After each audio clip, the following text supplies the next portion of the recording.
نحمدہ ونصلی علی رسولہ الکریم۔ محترم ناظرین، السلام علیکم ورحمۃ اللہ وبرکاتہ۔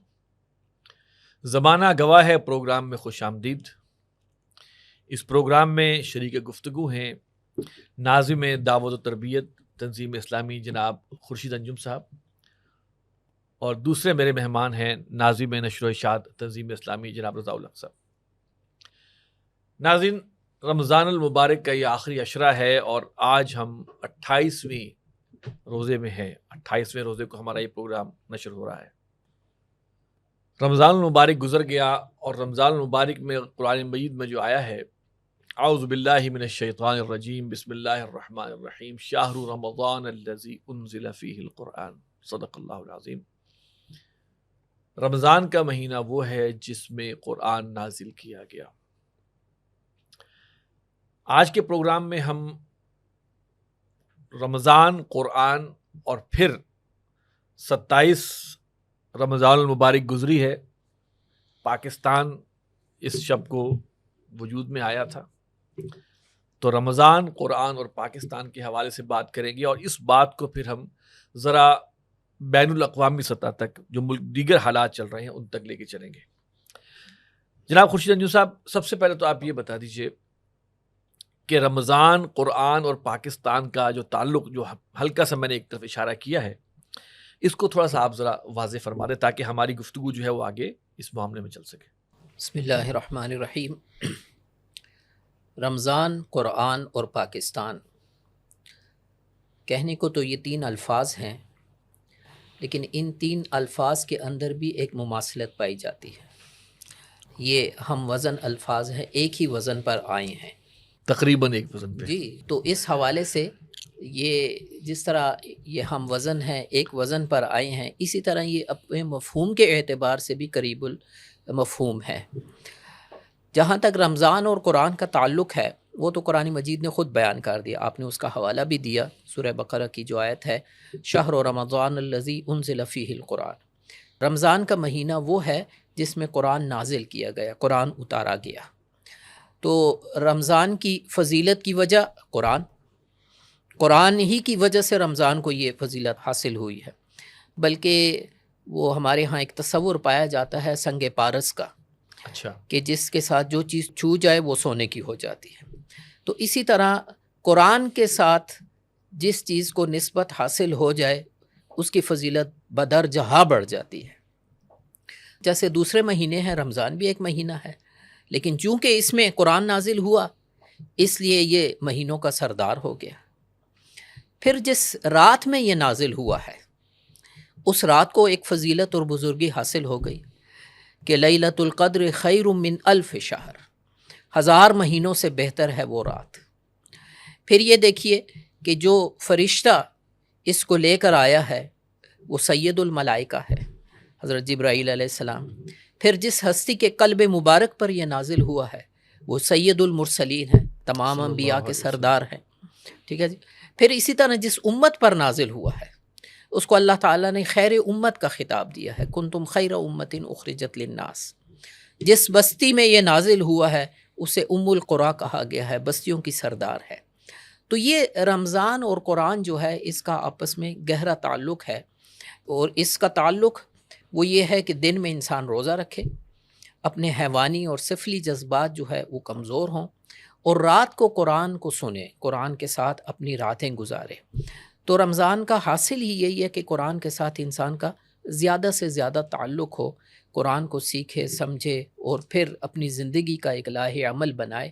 یہ اس رمضان کا اور قرآن کا آپس میں گہرا تعلق ہے۔ جو آپ نے آیت پڑھی، جی، شہر رمضان الذی انزل فیہ القرآن ھدی للناس وبینات من الھدی والفرقان جی، فمن شہد منکم الشہر فلیصم۔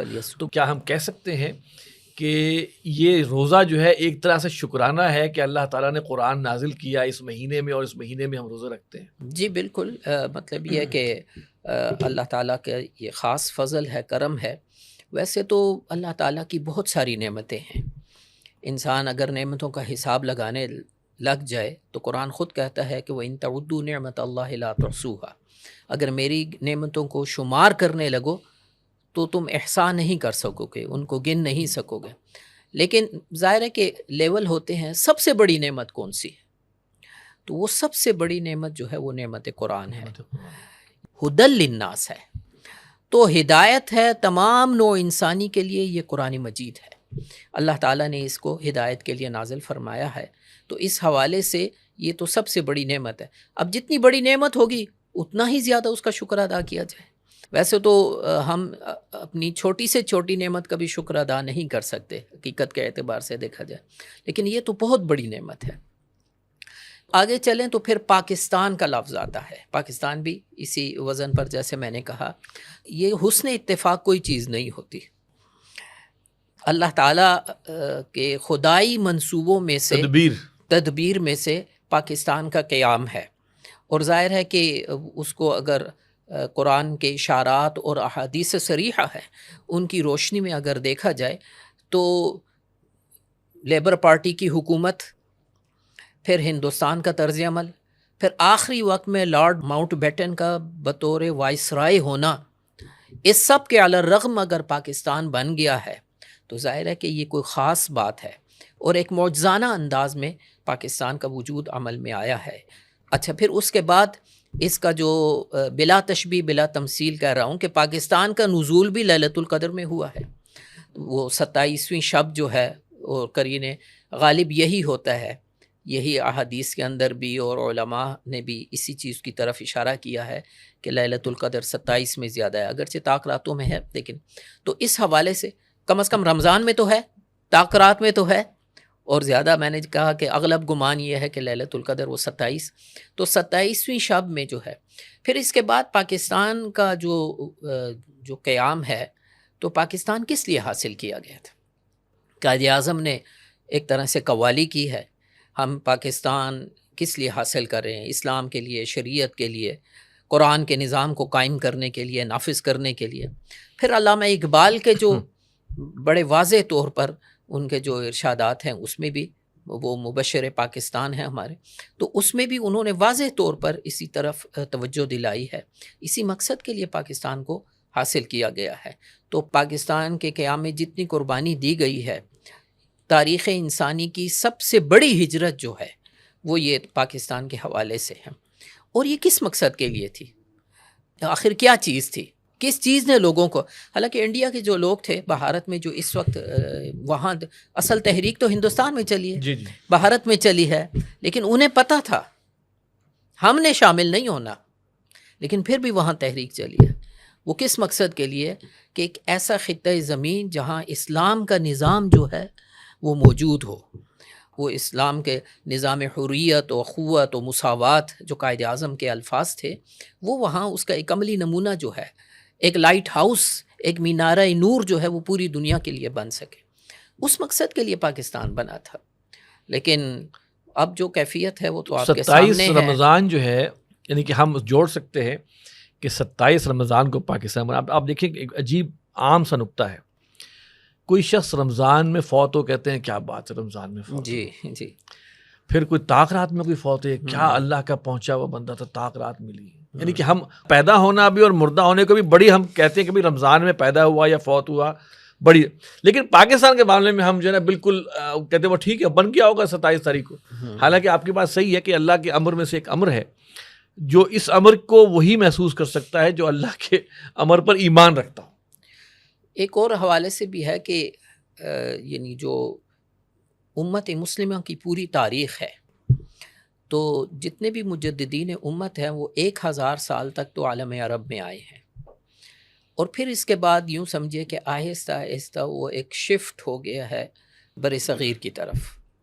اور پھر مجدد الفسانی سے لے کر مجدد الفسانی نے جو اس وقت ایک بہت بڑا فتنہ، اب وہ ظاہر ایک دوسرے روپ میں آ گیا ہے، وہ کہیں وحدت ادیان کے روپ میں، اور کہیں جو ہے وہ ایک مشترکہ ورشپ ہاؤس کی صورت میں، اور اس طرح سے. لیکن شروع وہیں سے ہوا ہے. اکبر کا جو دین الہی تھا اس کا قلع کما کیا ہے مجدد الفسانی نے، اور پھر ایک سلسلہ جو ہے وہ چلا ہے، اور آہستہ آہستہ ہوتے ہوتے، اور جیسے میں نے کہا پاکستان کا قیام بھی اسی کا ایک حصہ ہے. پھر پاکستان میں قرارداد مقاصد کا منظور ہو جانا، پھر 31 علماء کے 22 نکات جو ہیں، پھر ایٹمی توانائی کا حصول، یہ ساری چیزیں جو ہیں وہ اس طرف اشارہ کر رہی ہیں کہ اللہ تعالیٰ نے اس خطۂ ارضی سے، یہ خالی زمین کا ایک ٹکڑا نہیں ہے بلکہ اللہ تعالیٰ اس خطۂ ارضی سے کوئی کام لینا چاہتا ہے۔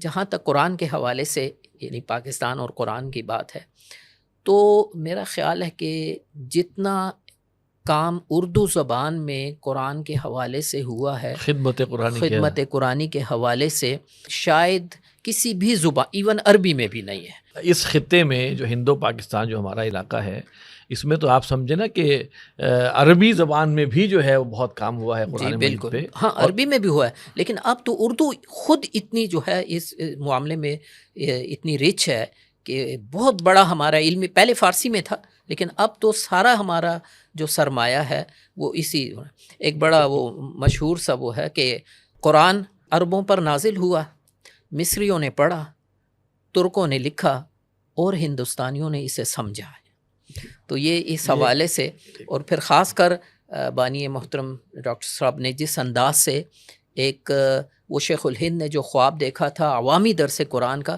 وہ عوامی درس قرآن بالفعل اسے کر کے دکھایا اور ماشاءاللہ آپ دیکھیے کہ اس کا مظہر یہ ہے کہ رمضان کی آخری راتوں میں ہم بیٹھے ہوئے ہیں جی کہ 1984 میں ڈاکٹر صاحب نے پہلی دفعہ لاہور قرآن اکیڈمی میں دورہ ترجمہ قرآن شروع کیا کہ تراویح کی نماز کے ساتھ جو ہے وہ، بالکل، اور آج ہم بیٹھے ہیں سن 2025 میں، تو تقریباً 41 سال ہو گئے، اور آج ہم یہ کہہ سکتے ہیں کہ تقریباً 250 مقامات پر پاکستان میں یہ کام ہو رہا ہے ماشاءاللہ۔ اور ڈاکٹر اسرار احمد رحمۃ اللہ علیہ کے جو شاگرد ہیں، جو ان کے رفقائے کار ہیں، اور ان کی اگلی نسلیں جو ہے وہ اللہ تعالیٰ نے اس کام کے لیے جو ہے ان کو توفیق دی ہے۔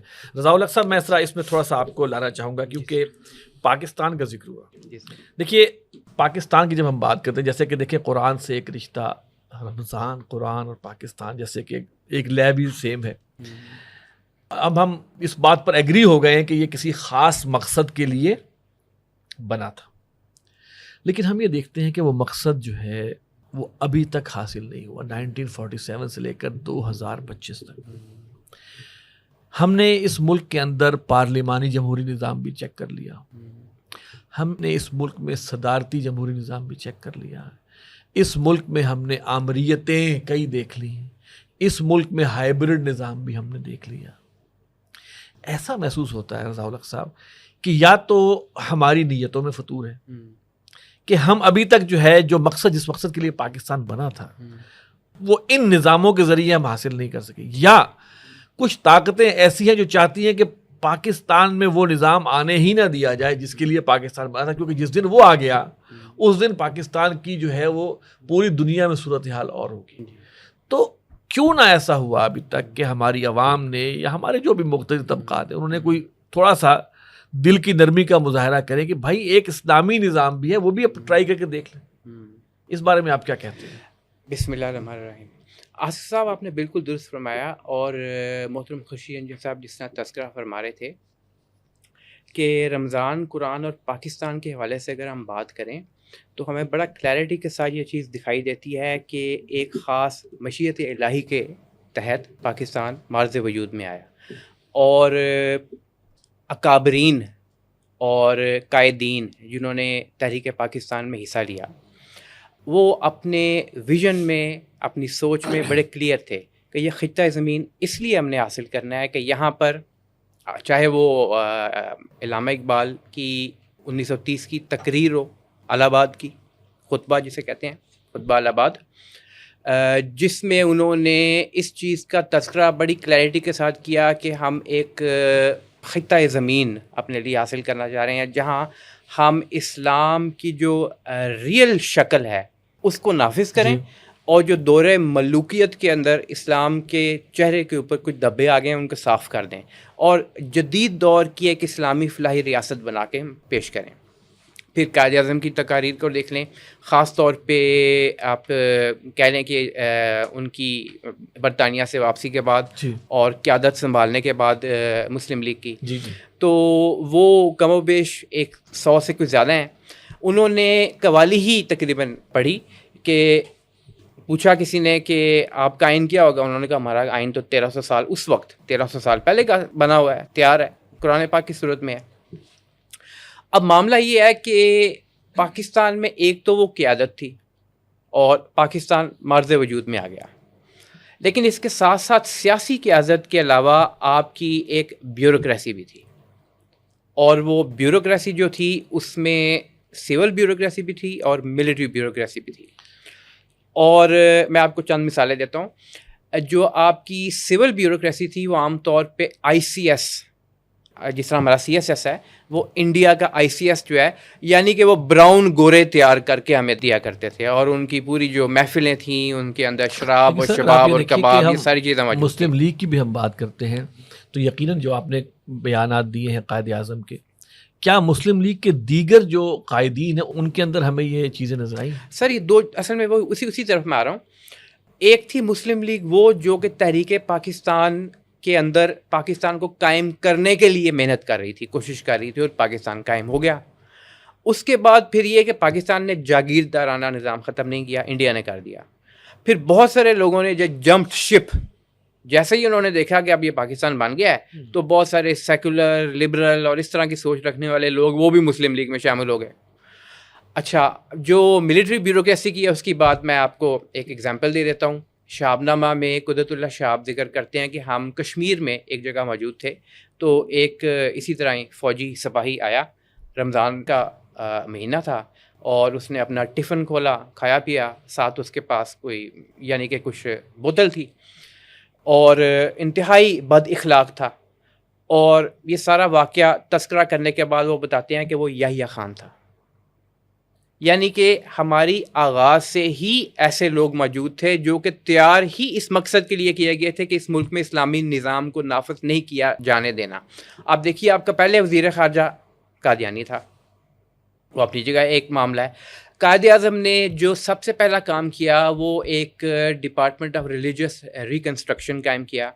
علامہ محمد اسد جو کہ یہودیت سے تائب ہو کر مسلمان ہوئے تھے، ان کو اس کا سربراہ بنایا، اور اس کے ایجوکیشن سسٹم اور اس کے علاوہ جتنے اور مختلف جو گوشے ہوتے ہیں حکومت کے، ان کو اسلامائز کرنے کا ٹاسک ان کو دیا. لیکن پھر یہ ہوا کہ قائد اعظم بہرحال رحلت فرما گئے، اور اس کے بعد پھر اس ڈپارٹمنٹ آف ریلیجس ریکنسٹرکشن کو بند کر دیا گیا. ان کو جو علامہ محمد اسد کو پہلے یونائٹڈ نیشن میں ایک سفیر کے طور پہ بھیج دیا گیا، اور اس کے بعد ان کو بالکل فارغ کر دیا گیا. اور کرنے والے کون تھے؟ بہرحال حوالہ جات موجود ہیں کہ وہ ظفر اللہ قادیانی جو وزیر خارجہ، اس عمارت کو جو ڈپارٹمنٹ آف ریلیجس ریکنسٹرکشن جہاں بہت سارا کام ہو چکا ہوا تھا، وہاں آگ لگ گئی، یعنی اس کو ضائع کر دیا گیا. تو یہ معاملہ تو بہت کلیئر ہے کہ اب ہم نے نظام سارے جو ہیں اپنا کے دیکھ لیے. ٹھیک ہے، آپ جو مغربی جمہوری نظام، اس کے اندر جو آپ کا پارلیمانی نظام ہے وہ بھی دیکھ لیا، جو آپ کا صدارتی نظام ہے وہ بھی دیکھ لیا، باقی جو مارشل لاز جتنے بھی آئے وہ بھی دیکھ لیے. کچھ نے اسلام کا نام بھی لیا لیکن بہرحال ان کا مقصد کچھ اور تھا، کسی کو خوش کرنا تھا. ابھی ہائبرڈ سسٹم بھی دیکھ رہے ہیں ہم، ہمارے سامنے ہیں. تو بنیادی طور پہ جن کے ویسٹڈ انٹرسٹس ہوتے ہیں، اشرافیہ جسے ہم کہتے ہیں، ان کو چلتے ہوئے نظام کے ساتھ مفادات ہوتے ہیں ان کے. وہ کبھی بھی نہیں چاہیں گے کہ یہاں پہ ایک ایسا نظام ہو جو کہ نظام میں عدل اجتماعی ہو، اور ایسا نظام جو کہ عوام کے لیے بہتری فراہم کرے. وہ تو یہی چاہیں گے کہ پیسے، دولت، مال، ان کی جو کرسی، ان کا اقتدار، ان کی طاقت، وہ ان کے ہاتھ میں رہے. اور وہ بہرحال جانتے ہیں کہ اگر اسلامی نظام اپنی صحیح اسپرٹ کے ساتھ نافذ ہو جائے تو پھر تو بہرحال خلیفہ جو خلیفہ وقت ہے ان سے بھی سوال کیا جا سکتا ہے کہ جو آپ کا لباس ہے اس کے بارے میں ذرا تھوڑی تفصیل بتائیں کہ یہ کہاں سے حاصل کیا. تو بہرحال یہ بنیادی وجہ ہے جس کی وجہ سے نظام اس جو جسے ہم کہتے ہیں نا الیکٹورل پولیٹکس کا جو سارا معاملہ، یا مارشل لاء کہہ لیں، کئی ممالک میں بادشاہتیں بھی ہیں، ان کے ذریعے نہیں بدلا جا سکتا. اس کو بدلنے کا جو طریقہ ہے وہ وہی ہے کہ منہج انقلاب نبوی ان کو سمجھا جائے، اس طریقے کو فالو کیا جائے، اور عوام کے دل و دماغ جو ہیں ان کو یعنی کہ اسلام کی طرف راغب کیا جائے، ان کو جوڑا جائے، وہ ایک جماعت کی صورت اختیار کریں، اور پھر وہ جماعت جو ہے وہ آگے بڑھ کر دین کو قائم اور نافذ کرنے کے لیے کچھ جد و جہد کرے، اپنی جان دینے کے لیے بھی تیار ہو، دوسرے کی جان لینے کے لیے نہیں۔ تو یہ بہرحال ایک لمبا پروسیس ہے، یہ شارٹ کٹس کوئی نہیں ہے۔ خورشید صاحب، اس میں ایک چیز چاہوں گا کہ جیسے انہوں نے کہا کہ بیوروکریسی اور جو دیگر عوامل تھے انہوں نے پاکستان میں اسلام کو نہیں آنے دیا نظام کی حیثیت سے، اور ہم یہ دیکھتے بھی ہیں کہ جو بھی کنٹرول جن کے ہاتھ میں رہا ہے تو ڈیفینیٹلی انہوں نے مغرب ہی کو جو ہے وہ ایک امام بنائے رکھا ہے، مغربی لائف سٹائل اور سارا کچھ وہ چیزیں عوام کے اندر بھی پینیٹریٹ نہیں اس طرح کی کہ عوام کے اندر سے بھی بہت زیادہ آواز اٹھے کہ جناب اس ملک کو اسلامی جو ہے وہ بنایا جائے۔ تو مجھے آپ یہ بتائیے کہ یہ ہم فی الحال جو اس وقت جو ہم عوامل جو بتا رہے ہیں کہ کیوں نہیں کر سکے، عوام نہیں چاہتی تھی، یا ابھی وقت نہیں آیا تھا، یا دینی جماعتوں نے اپنا کردار ادا نہیں کیا، یا کیا معاملہ ہوا کہ یہ معاملہ آگے کیوں نہیں بڑھ سکا؟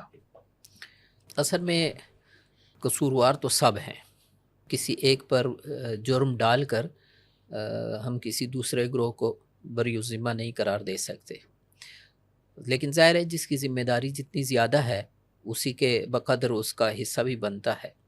تو سب سے پہلی اور بڑی ذمہ داری تو حکمرانوں کی بنتی ہے، اور پہلے 4 سال تو آپ یوں کہہ لیجئے تو کہ کچھ تھوڑا سا ہماری گاڑی جو ہے پٹری پر چلی ہے، اور پھر جو کچھ ہوا ہے اور جس انداز سے ہوا ہے وہ آپ دیکھ لیجئے کہ ہمارے کیسے کیسے گورنر جنرل رہے ہیں جو بات بھی نہیں کر سکتے تھے، اور وہ جس انداز سے بس ملک چل رہا تھا۔ پھر اس کے بعد مارشل لا لگا ہے، تو ایک مارشل لا، اور پھر اس کے نتیجے میں وہ مارشل لا گیا ہے تو ایک دوسرا مارشل لا اس کے ملبے سے برآمد ہو گیا۔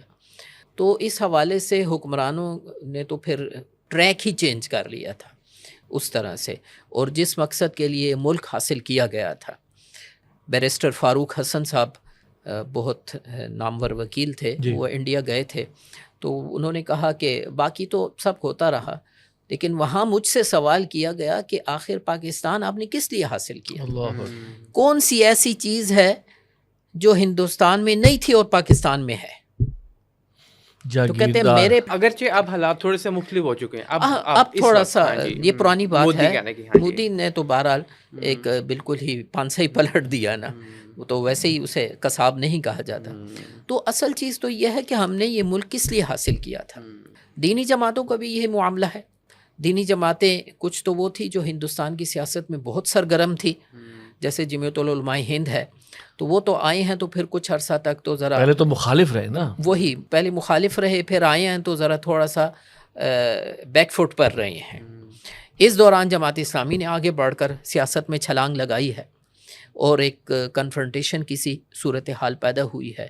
جماعت اسلامی کا جو موقف تھا اس سے ہٹ کر انہوں نے اپنا ایک راستہ اختیار کیا ہے، اور اس کے نتیجے میں بہرحال پھر دوسری جماعتیں بھی شامل ہو گئی، JUI کے نام سے یہاں پر پھر دیوبندی گروپ بھی آ گیا، پھر بریلوی، انہوں کا ہم تو سواد اعظم ہیں، ہمارا زیادہ حق بنتا ہے، وہ بھی آ گئے، پھر دوسرے بھی جو، تو آپس میں بھی ایک دین کے اعتبار سے بھی ایک کشاکش کی کیفیت ہو گئی۔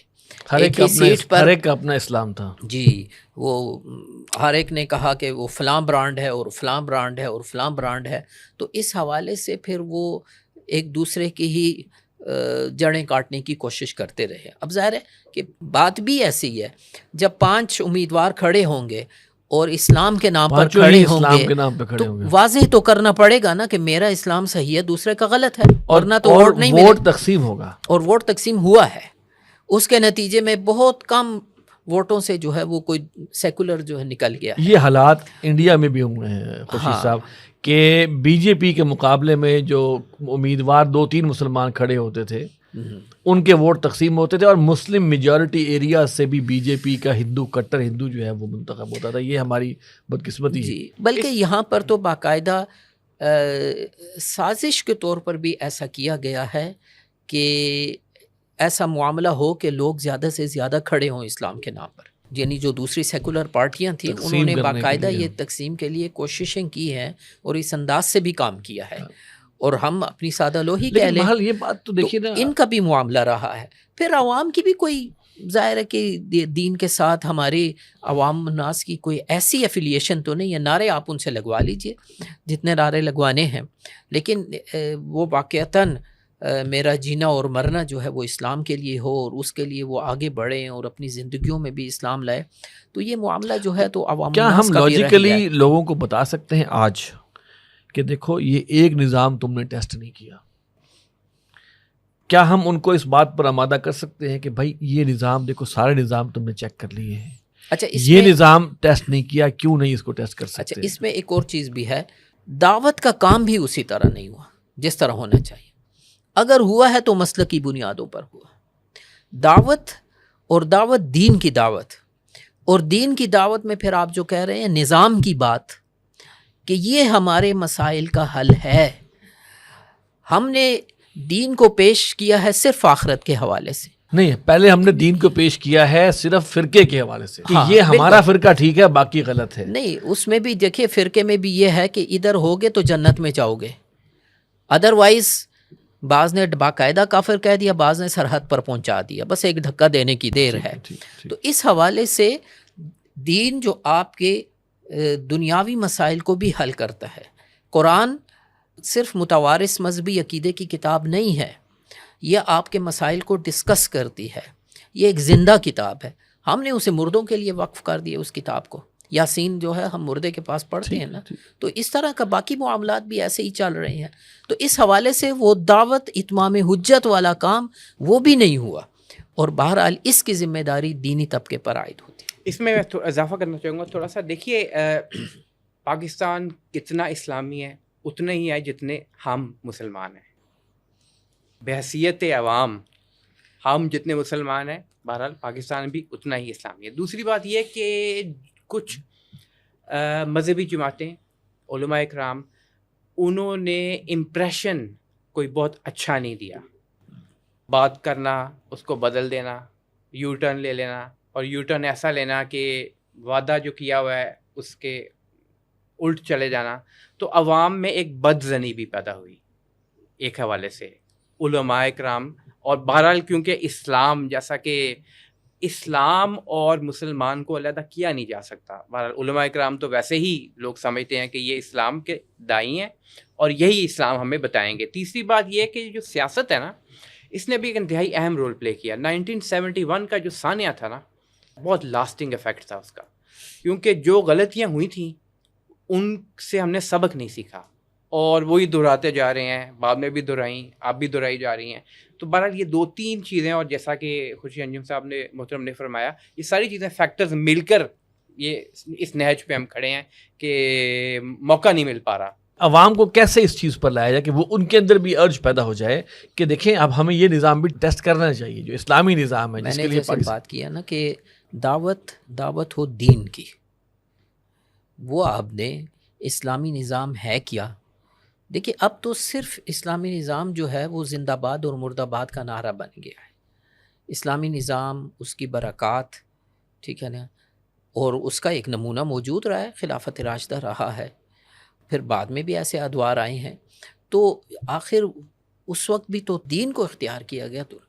تو دین کا ایک جامع تصور لوگوں کے سامنے آئے کہ دین ہے کیا، پھر اس دین کو قائم کرنے کا کیا فائدہ ہمیں دنیا میں ہوگا، آخرت میں تو ہے ہی ہے، دنیا میں بھی اس کے فوائد یعنی کہ ہم یہ ہر بندے کو یہ پتہ ہو خورشید صاحب کہ میں بحیثیت انسان میری کیا ذمہ داریاں ہیں، اللہ تعالیٰ نے میرے سے کیا تقاضے رکھے ہیں، اور پھر انفرادی طور پر بھی اور اجتماعی طور پر بھی. جی بالکل، اجتماعی طور پر جو تقاضے ہیں وہ بھی اصل وہ نہیں بتائے جاتے. میں یہی عرض کر رہا ہوں کہ ہمارا دعوت کا کام جو ہے نا ایز اے ہول، یہ پورا دینی طبقہ وہ انتہائی کمزور ہے. ہمارے سیاسی کام بہت زیادہ ہیں، ہمارے فرقہ وارانہ کام بہت زیادہ ہیں، لیکن دین کی دعوت کے حوالے سے وہ لوگوں کے سامنے اس طرح سے نہیں آیا جس طرح کے آنا چاہیے. امید ہے آگے کچھ آئے گا. حالانکہ یہ دیکھیے ہمارے پاس یعنی علماء اکرام کے پاس جمعہ جو ہے وہ کچے دھاگے کی طرح لوگ چلتے ہوئے آتے ہیں. آپ کے پاس ایک مفت کا یعنی یوں سمجھ لیں کہ آپ کو خرچ بھی نہیں کرنا پڑتا. یہ جلسے جو کرتے ہیں بلکہ جو آتے ہیں وہ آگے چندہ دے کے جاتے ہیں. سیاسی پارٹیاں جو ہیں وہ تو کتنا خرچہ کر کے کرتی ہیں. آپ دیکھیے مساجد میں جا کے لوگ آتے ہیں جمعے کو, اس میں فرقہ واریت اور دیگر مسائل کی بجائے دین کے جامع تصور کو پیش کرنے, دین کے نظام کو پیش کرنے کی ضرورت ہے. ویسے امید نظر آتی ہے اب ہمیں. دیکھیے امید پر تو دنیا قائم ہے, امید تو کرنی چاہیے, لیکن خالی امید سے بات نہیں دیکھیے بنے گی جب تک کام نہیں ہوگا. دیکھیے اب کیا ہوا ہے, پہلے ہوتا تھا کہ جناب جس کے ہاتھ میں میڈیا ہے نا, بس وہی جو چلائے گا, جو خبریں چلائے گا, جو دین وہ پیش کرے گا. اب میڈیا ہر ایک کے ہاتھ میں ہے. یعنی کہ میں سمجھتا ہوں کہ اب لوگوں کو دین کا جو اصل تصور ہے اس سے آگاہی دینا ابھی تک آسان زیادہ ہے پہلے کی نسبت. اصل میں اس کو دیکھیں جتنی آزادی آئی ہے وہ کس طرف گئی ہے, اکثر تو وہی خرابی کی طرف. ہاں میں یہی عرض کر رہا ہوں بار بار کہ اس کو جب تک ہم دعوت کے کام کو بڑھائیں گے نہیں, اور دعوت ہر انداز سے ہر طریقے سے, نبی کریم صلی اللہ علیہ وسلم کے دور میں کیا تھا, وہ فاران کی چوٹیوں پر جا کر اور وہاں سے وا صباحہ کا نعرہ لگایا جاتا. اللہ کے نبی نے بھی یہ کیا, وقاص کے میلے میں جا کر وہاں پر ویسے تو ہر حوالے سے نا تجارتی قافلے آتے تھے, حجاج کے قافلے آتے تھے, پھر حضور صلی اللہ علیہ وسلم میں پی پی کالز جو کی ہیں ایک ایک شخص کے پاس جا کر اور وہ کی ہے ذاتی رابطہ جو ہے, تو یہ سارے طریقے تو کوئی چیز بھی جو ہے نا آپ اس کو, ہاں اس میں یہ ہے کہ وہ دینی وقار موجود ہو اور اس میں کوئی منکر والا معاملہ نہ کیا جائے, کسی غلط انداز سے نہ کیا جائے. تو اللہ تعالیٰ نے یہ ٹیکنالوجی کو جو ہے, تلوار ہے نا, تلوار سے قتل بھی کیا جاتا ہے, تلوار جہاد میں بھی استعمال ہے. حضرت خالد بن ولید کے پاس تلوار آئی تو انہوں نے کیا کیا. جی بالکل. اصل میں بس یہی ہے کہ اس وقت یعنی کہ ایک تو یہ ہے کہ عوام الناس کو, کیونکہ احادیث میں جو آگے خبریں ہیں وہ تو اسی خطے سے اسلام کے احیا کی خبریں ہیں, اور ڈاکٹر اسحاق احمد رحمۃ اللہ علیہ تو بہت زیادہ اس پاکستان کے حوالے سے بھی اوپر امید تھے, کیونکہ اس کے پیچھے ایک ہسٹری موجود ہے کہ یہاں پر وہ اس دین کا نظام قائم ہوگا. اور واقعی اس پوری دنیا میں اگر کوئی جگہ اس وقت جسے کہیں نا کہ فیزیبل نظر آتی ہے نظام اسلامی کے لحاظ سے تو وہ پاکستان ہی ہے. ہم آگے سے چلتے ہیں, گفتگو کو آگے بڑھاتے ہیں. عموماً آپ نے ناظرین دیکھا ہوگا کہ رمضان المبارک کے آخری عشرے میں اسرائیل جو ہے نا وہ اپنے ظلم و ستم کی انتہا کر رہا ہے کچھ سالوں سے. پاکستان اور فلسطین کا معاملہ بھی بڑا عجیب ہے ناظرین. 23 مارچ 1940 کو جو قرارداد لاہور, جس کو ہم جانتے ہیں قرارداد لاہور جو ہوئی منٹو پارک میں, مسلم لیگ کا جلسہ تھا, تو وہاں صرف ایک قرارداد نہیں تھی جسے قرارداد پاکستان یا قرارداد لاہور کہا جائے, بلکہ وہاں پر فلسطینیوں کے حق خود ارادیت اور فلسطینیوں کے حق میں بھی قرارداد پاس ہوئی تھی. گویا پاکستان کا اور فلسطین کا ہم کہہ سکتے ہیں کہ شروع کا اس وقت تو نظریہ ہی تھا, اس وقت سے پاکستان اور فلسطین کا معاملہ جو ہے وہ موجود ہے, اور ساتھ ہے قرب ہے قائد اعظم رحمۃ اللہ علیہ کے بیانات فلسطین کے حق میں, اور صہیونی ریاست جو اسرائیل بننے جا رہا تھا اس کے خلاف جو ہے وہ سامنے ہے. اس حوالے سے ہم نے اپنے اسٹوڈیو میں دعوت دی ہے, ہمارے ایک ریسرچ اسکالر ہیں سید فیضان حسن, ان سے ہم یہ سوال کریں گے کہ پاکستان اور فلسطین کے حوالے سے جو ہمیں ایک نظر آتا ہے کہ ان کے ڈی این اے لگتا ہے, ڈی این اے کا کوئی آپس میں کوئی تعلق ہے, کوئی رشتہ ہے, اس کو ذرا ایکسپلین کریں. جی جزاک اللہ خیر آصف حمید صاحب. جیسے 23 مارچ کے حوالے سے جو ہے ہم سب کو معلوم ہے کہ یہ قرارداد پاکستان پیش کی گئی تھی, جس کو پہلے قرارداد لاہور کہا تھا. پھر متعصب جو ہندو میڈیا تھا اس نے اس کو طنز کے طور پہ جو قرارداد پاکستان کا نام پہ جو ہے پیش کرا. پھر مسلم لیگ نے اس کو ہی اپنا لیا کہ صحیح ہے, اگر آپ ایسا کہہ رہے ہیں تو ایسا ہی ہے. پھر اس کے موقع پہ میں یہ بتانا چاہوں گا کہ یہاں اس دن 4 قراردادیں پیش کی گئی تھیں. یہ 3 روزہ اجلاس تھا, مسلم لیگ کا 27واں سالانہ اجلاس تھا یہ, اور اس میں 4 قراردادیں پیش کی گئی تھیں, جس میں سے دوسرے نمبر پہ جو ہے عبدالرحمن صدیقی صاحب نے جو ہے وہ فلسطین ریزولوشن بھی ایک پیش کی تھی, جس کو قائد اعظم کے کہنے پہ قائد اعظم نے کہا تھا کہ اب فلسطین کے حوالے سے قرارداد پیش کی جائے گی. اور یہ عبدالرحمن صدیقی صاحب وہ ہیں جنہوں نے 1939 میں مصر میں قاہرہ میں فلسطین کے حوالے سے مسلمانوں کی کانفرنس ہوئی تھی, اس میں قائد اعظم کی نمائندگی بھی کی تھی. اور جو ہے اس میں باقی 2 اور بھی قراردادیں تھیں, جس میں خاکسار 19 مارچ کو جو ہے یعنی 23 مارچ سے 4 دن پہلے 19 مارچ کو لاہور میں خاکسار تحریک پہ پولیس نے حملہ بھی کرا تھا، جس کا قائد اعظم نے اپنے صدارتی اجلاس میں بھی ذکر کیا تھا کہ مجھے کہا گیا کہ اب یہ آپ پروگرام نہ رکھیں، لیکن میں جو اپنے لوگوں پہ اعتماد ہے اس لیے میں نے یہ کام جو ہے اجلاس منعقد کیا. اور چوتھا جو قرارداد تھی وہ مسلم لیگ کے اندرونی جو ذیلی کمیٹیاں بنائی گئی تھیں اس حوالے سے، صوبائی کمیٹیاں اس حوالے سے قرارداد تھی جو لیاقت علی خان صاحب نے پیش کی تھی.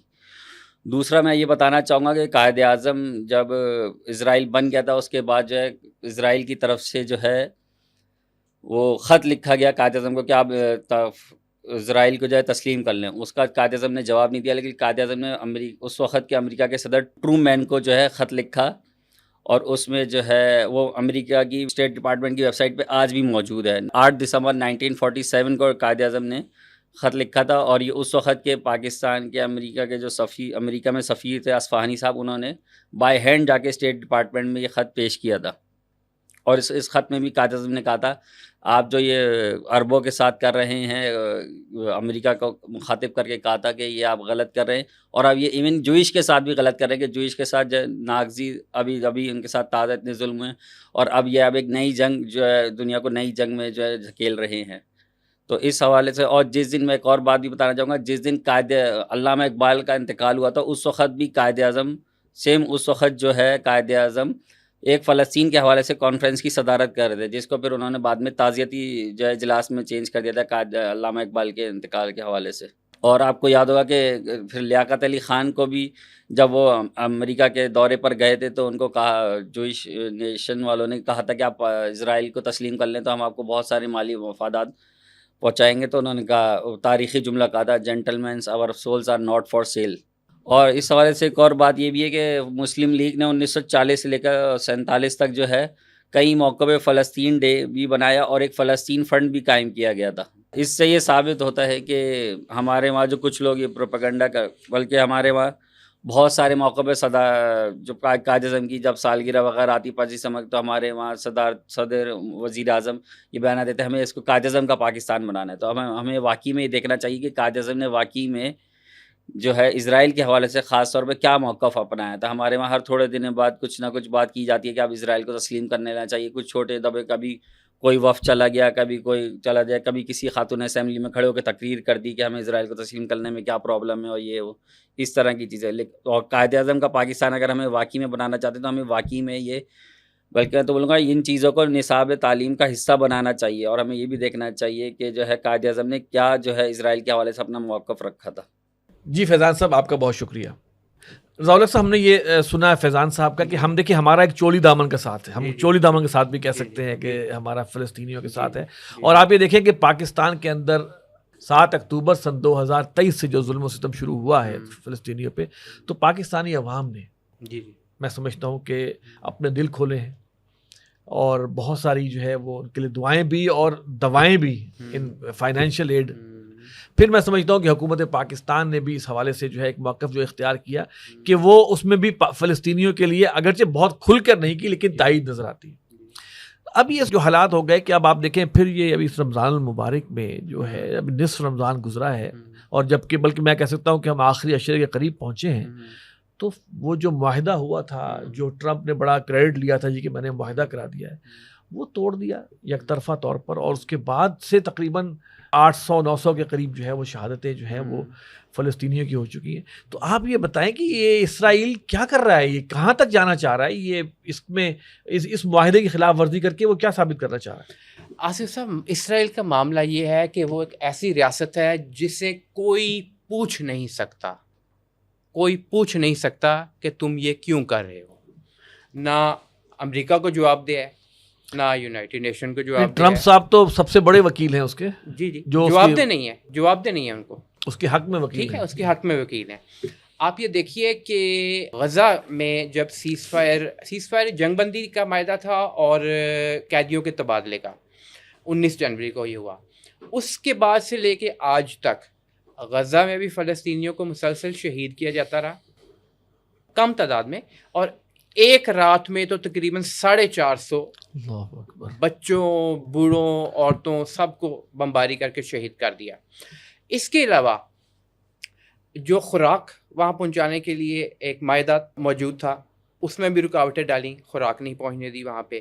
جو وہاں پہ ہیوی مشینری ریکوائرڈ تھی وہ نہیں جانے دی، اور بجلی بند کر دی، جس سے ڈی سیلینیشن کا ایک پلانٹ، یعنی کہ وہ جو پانی سمندر کا صاف کر کے پینے کے لیے غزہ کے مسلمان جو ہیں، وہ ایک اوپن ایئر پریزن ہی ہے نا ایک طرح سے. اب دیکھیں تو صحیح اس کو، اس کا جو جغرافیہ ہے. تو اسرائیل کے نزدیک تو وہ کاکروچز ہیں، ان کی کتابیں بھی یہی کہتی ہیں. وہ سب چیزیں ہمارے علم میں ہیں، اور ٹھیک ہے جس نا، طرح وہ ساری ظلم کر چیزیں رہا ہمارے ہے علم میں ہیں. اچھا اس کا یہ آگے کہاں تک جانا چاہ اچھا رہا ہے؟ یہ دیکھیے، جب ان کے نزدیک یہ ہیومن ہے ہی نہیں، ہیومن ہے ہی نہیں، تو امریکہ تو ٹرمپ اگر آیا ہے صدر بن کے تو وہ یہودی لابی کی مدد سے آیا ہے، اس کے علاوہ اور کوئی ریزن نہیں ہے. ٹھیک ہے، کیونکہ اس کے جو پہلے بھی کام تھے اس کے خلاف کیسز کھلے ہوئے تھے، ایف بی آئی بھی اس کے خلاف تحقیق کر رہا تھا، لیکن پھر ساری چیزیں جو ہیں وہ ڈراپ ہو گئیں اور وہ صدر بن کے سامنے آ گیا.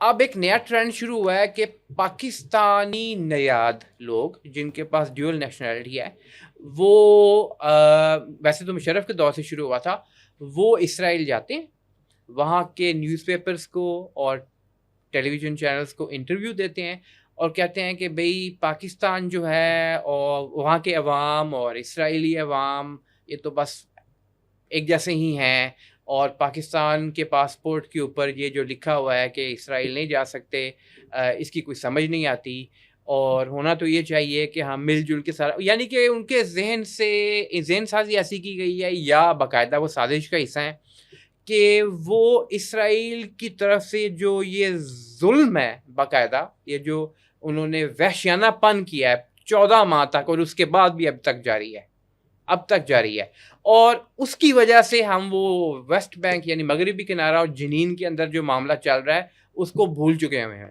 کیونکہ وہاں پہ اس قدر بمباری کی گئی، اس قدر وہاں پہ جو ہے نا بے ہمت کا مظاہرہ کیا گیا. تو اسرائیل کا بنیادی لانگ ٹرم آبجیکٹو تو سب کے سامنے ہے، وہ چاہتا ہے کہ فلسطین نہ ہو، فلسطینی بھی نہ ہو، بالکل، اور ان کو پورا علاقہ یہ مل جائے. جی بالکل، اس میں ان کو ٹرمپ کا بھی ساتھ ملا ہوا ہے. لیکن عرب ممالک اس میں کچھ تھوڑا سا ریزسٹ کر رہے ہیں. اس کی ریزن یہ ہے کہ 22 لاکھ جو غزہ کے مسلمان ہیں، اب شہادتیں بھی ہوئی ہیں، چلیں 21 لاکھ ہوں گے، تو وہ 21 لاکھ کیسے ان کو کہاں اکوموڈیٹ کیا جائے گا، یہ بھی ایک ایشو ہے اپنی جگہ پہ. اور پھر بہرحال اس میں اگر وہ لیٹ سے 5 لاکھ کے قریب جو ہیں وہ مصر میں چلے جاتے ہیں تو ان کی اپنی ڈیموگرافی کا بھی ایشو بن جاتا ہے. بہرحال ایشوز زیادہ ہیں کافی سارے.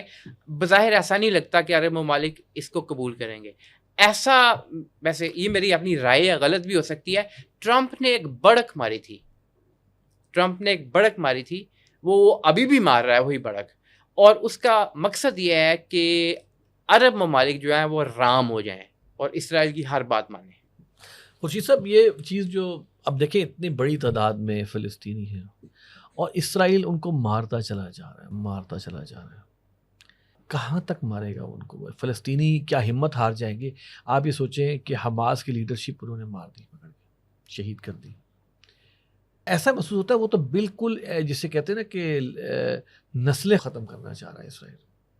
تو اس میں آپ مجھے یہ بتائیے کہ کیا وہ اس میں کامیاب ہو پائے گا، یا کوئی ایسا معاملہ بھی ہے کہ فلسطینی بھی اپنی ساری ہمتیں پوری لے کے کھڑے ہوئے ہیں کہ جو بھی ہو ہم دیکھ لیں گے معاملہ، اور پھر اس کے بعد ہم آئیں گے امت مسلمہ کے اوپر کہ امت مسلمہ کو، یعنی کہ وہ ٹھیک ہے امداد بھیج دیتی ہے، سارا کچھ کر دیتی ہے، لیکن اس سے علاوہ کچھ بھی نہیں کر پا رہی ہو.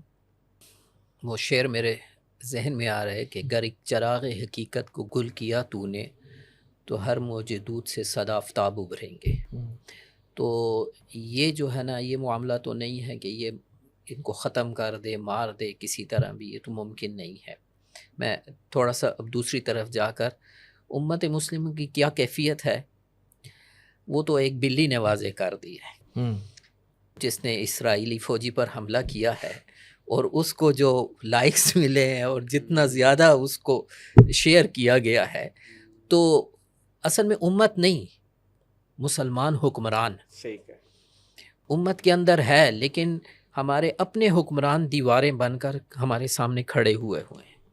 اور خاص کر عرب جو ہے، نبی علیہ الصلوۃ والسلام کی جو حدیث ہے کہ ویل للعرب جو کہا گیا ہے، تو وہ اب جارڈن کے جو شاہ گئے ہیں اور ان کی کیا کیفیت تھی، پوری دنیا میں ان کا مذاق اڑایا گیا ہے۔ ٹرمپ کے دربار ٹرمپ میں کے ساتھ انہوں نے ملاقات کی ہے اور ان کے جو جسچرز تھے اور باڈی لینگویج تھی، تو پوری دنیا میں ان کا مذاق اڑا ہے۔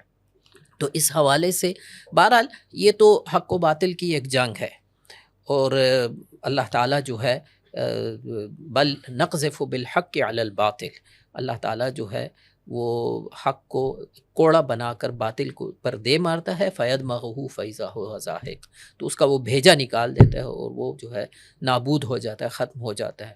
تو یہ ہوگا اللہ تعالیٰ، اور یہ جنگوں کا سلسلہ تو مزید آگے بڑھے گا، یہ فلسطین تک نہیں رہے گا، جو احادیث میں آیا ہے یہ تو پھیلے گا۔ اور البتہ یہ ہے کہ مشرق وسطیٰ ہی اس کا جو فوکسڈ جو ہے وہ ادھر سے ہی ہوگا، ادھر جنگ مشرق وسطیٰ میں، اور پھر جو بھی نصرت کے لیے جو قافلے چلیں گے، احادیث کے مطابق میں بات کر رہا ہوں، تو یہاں سے پھر جو ہے وہ نصرت کے لیے یہاں سے قافلے جائیں گے۔ اچھا، ایک جو بڑے ایک اہم نقطہ جو ذہن میں آتا ہے خورشید صاحب، وہ یہ ہے کہ آپ نے بڑی صحیح بات کی کہ شاید جو حکمران ہیں نا مسلم ورلڈ کے، وہ یا تو وہ اپنے خوش ہے کہ ہماری کرسی برقرار رہے تو بس ٹھیک ہے، باقی اصل عوام مسئلہ کو تو ہم یہی ہے، کرتے اصل رہیں مسئلہ گے۔ یہی ہے۔ تو اس کا تو یہ مطلب لگتا ہے کہ جب یہ ظلم و ستم بڑھے گا تو پھر جو مسلمان عوام ہے پھر وہ ان کی پرواہ نہیں کرے گی، اصل میں اور پھر وہ جو قافلے اور جو لشکر ہیں نا وہ فوجوں کے نہیں بلکہ ان مسلمانوں کے ہوں گے، جو کہ شاید حضرت مہدی کی اس میں جا کر جوائن کریں، کیونکہ یہ تو جو بھی یہ سرحدیں بنا کے بیٹھے ہوئے ہیں وہاں پہ، وہ تو آخری وقت تک ان کی کوشش ہوگی کہ جناب یہ ہمارے ملک کی عوام جو ہے نا وہ ڈسٹرب نہ ہو، یا وہ اس طرح اس قابل نہ ہو کہ اٹھ کے کھڑی ہو، اور کھڑی ہوگی تو ان کے پاس جو دیکھیں آپ اندازہ یہ کریں کہ جو اسلحہ دیا جاتا ہے مسلمان ممالک کو امریکہ کی طرف سے، اسپیشلی ہم جہازوں کی بات کر رہے ہیں، تو کیا شرط ہوتی ہے؟ خبردار جو اپنے ملک کی سرحد کے باہر گئے، اپنی ملک کی سرحد سے باہر خبردار جو تم گئے۔ یہی حال ہمارا F-16 کے ساتھ ہے، اور یہی جو بڑے بڑے عالی شان طیارے ان کو دیے ہوئے ہیں سلوٹ مارنے کے لیے اور فلائی پاسٹ کرنے کے لیے، جو کہ عرب ممالک کے پاس بھی ہیں، اور بڑے بڑے یہاں پاکستان سے بھی شاید لیٹسٹ ہوں، لیکن وہ سرحد پار نہیں کر سکتے۔ اصل میں دیکھیے، وہ استعمال کبھی ہوں گے تو وہ سرحد کے اندر ہی استعمال ہوں گے۔ جی بالکل، جو آپ نے بات کی ہے شروع میں، یہ سرحدیں شاید کسی وقت بے معنی ہو جائیں میں گی، یہی کہہ رہا ہوں۔ اور اس کی وجہ اب یہ ہے کہ احادیث میں تو بیان ہوئے ہیں اور ہم ہر واقعے پر کہتے ہیں کہ شاید یوں ہو جائے، لیکن اس میں کتنا وقفہ ہوگا، کیا معاملات ہوں گے۔ اب مہدی کا جو ظہور ہے اس میں بھی آپ دیکھیے کہ وہاں پر ہے کہ ایک بادشاہ کی وفات کے بعد کیفیت ایسی ہو جائے گی، عوام دیکھیں، عوام کہ بھری وہاں- بیٹھی ہوگی۔ ہاں میں آپ سے عرض کروں، عوام ابھی بھی ہم دیکھیں ہمارے جذبات جو ہوتے ہیں، یا ایک مسلمان کے، وہ چاہے کسی بھی ملک کا، جو ظلم و ستم اس وقت وہاں پر ہو رہا ہے، اس کو دیکھ کر اس کے جذبات ہوتے ہیں کہ کاش اصل میں ایسا ہو کہ میں کچھ جی نقصان- عوام کا نہیں، بھرا آپ کی- ہونا، یہ آپ کی ان کی بات بالکل درست ہے، لیکن اس میں ایک چیز اور بڑی خاص ہے، امیر کے تحت ہوگا۔ یہی میں بات کر رہا ہوں کہ عوام کے پاس لیڈر کوئی نہیں ہے۔ مہدی لیڈر کے طور لیڈرشپ وہاں سے ملے گی انہیں۔ اچھا، وہ کیا آج ممکن ہے کہ مکے میں کوئی کھڑا کسی کی بیعت کر لی جائے؟ موقع ہی نہیں ہے۔ تو وہ حالات اس طرح ہوں گے اس وقت، وہ بھاگ کر مدینہ جائیں گے، وہاں لوگ پہنچیں گے، وہاں سے مکہ آئیں گے۔ اچھا، اس وقت کیفیت کیا ہوگی؟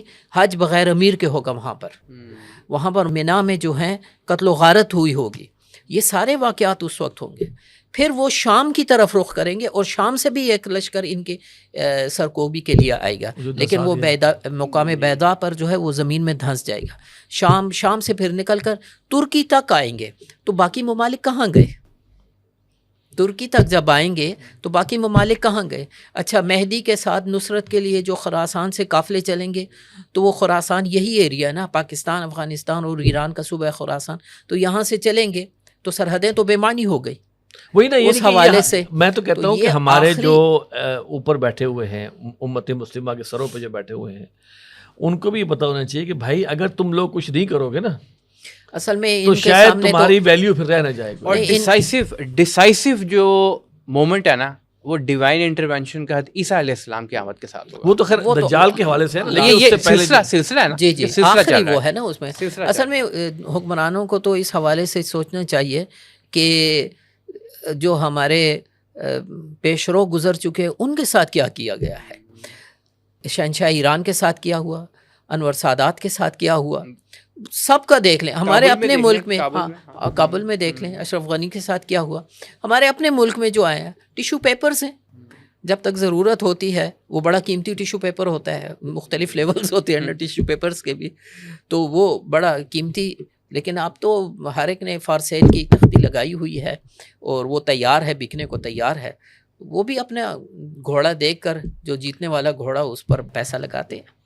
جی بہرحال یہ ایک صورتحال ہے جی کہ جو ہمیں جو ہے دیکھنا ہے کہ اب پھر ہم واپس اسی پہ آتے ہیں کہ رمضان کی آخری ساعتیں ہیں، اور اس میں جو ہے میں ناظرین سب سے درخواست کرتا ہوں کہ ان آخری ساعتوں میں ہم اپنی ذمہ داری بھی پہچانیں بحیثیت مسلمان، بحیثیت پاکستانی، اور ہم تھوڑا اللہ تعالیٰ ہمیں توفیق دے کہ ہم اپنی آنکھیں کھولیں، ہمارے عوام بھی اور ہمارے بڑے بھی، کہ دنیا کدھر جا رہی ہے اور آخرت بہرحال سب پر ہے، موت سب کے لیے آنی ہے. تو کون کس کو کب بلا لیا جائے، تو اللہ کے حضور بھی کھڑا ہونا ہے، پیشی ہے، حکمران کی بھی ہے، وزیر کی بھی ہے، مشیر کی بھی ہے، سپہ سالار کی بھی ہے، جس مرضی کی بات کر لیں، عام انسان کی بھی ہے. وہ ہے کلہم آتی ہی یوم القیامت فردا، کہ قیامت کے دن تو اکیلے اکیلے آنا پڑے گا اور اپنے اعمال کا حساب دینا پڑے گا. اور اس میں یہ ہے کہ اس دن جو کامیاب ہو گیا اصل کامیاب وہ ہے، اور اس دن جو ناکام ہو گیا دنیا میں وہ چاہے 20 سال اقتدار میں رہا ہو یا کچھ بھی ہو، وہ ناکام ہے. یہ سبق ہم بھول جاتے ہیں. رمضان کی ان ساتوں میں اپنے لیے بھی دعا کریں، اس ملک کے خدا داد پاکستان کے لیے بھی دعا کریں، اپنی نیتوں کو بھی خالص کریں کہ ہم نے ان صلاتی و نسکی و محیای و مماتی للہ رب العالمین، کہ بے شک میری نماز، میری قربانی، میرا جینا اور میرا مرنا اللہ کے لیے ہے. اور ہم اپنی دعاؤں میں اور جو بھی ممکن امداد ہو سکتی ہے ہم اپنے فلسطینی بھائیوں کو یاد رکھیں. ان پر جو ظلم و ستم ہو رہا ہے وہ ہم سن رہے ہیں، ہم اس کا اندازہ بھی نہیں کر سکتے. جو کیوس کی صورتحال ہے وہ ویڈیوز بھی نہیں دیکھی جاتی، جو بم آگے گرتا ہے اس کے بعد جو تباہی مچتی ہے. تو مجھے سمجھ یہ نہیں آتی کہ ہم اس عید کو، اس جو عید آ رہی ہے، ہم اس کو نئے کپڑے پہنے، نئے جوتے پہنے، کیا کریں؟ خوشی کا کون سا موقع ایسا ہے؟ اللہ کا شکر تو ادا کریں گے، اللہ تعالیٰ نے ہمیں رمضان کا مہینہ دیا جس میں ہمیں جو بھی ہو سکا ہم نے اللہ کے عبادت کی، لیکن خوشی کا موقع نہیں ہے. اللہ تعالیٰ ہم سب کو ہدایت دے اور ملک خدا داد پاکستان کی حفاظت فرمائے، اور ہمارے فلسطینی بھائیوں کی غیب سے امداد فرمائے، اور امت مسلمہ کو توفیق دے کہ وہ آگے بڑھیں اور فلسطینیوں کے حقوق کے لیے کھڑے ہوں. اس پروگرام میں اپنی رائے ضرور دیجیے گا. ہمارا ای میل ایڈریس ہے media@tanzeem.org. اگلے پروگرام تک کے اجازت دیجیے. السلام علیکم ورحمۃ اللہ وبرکاتہ.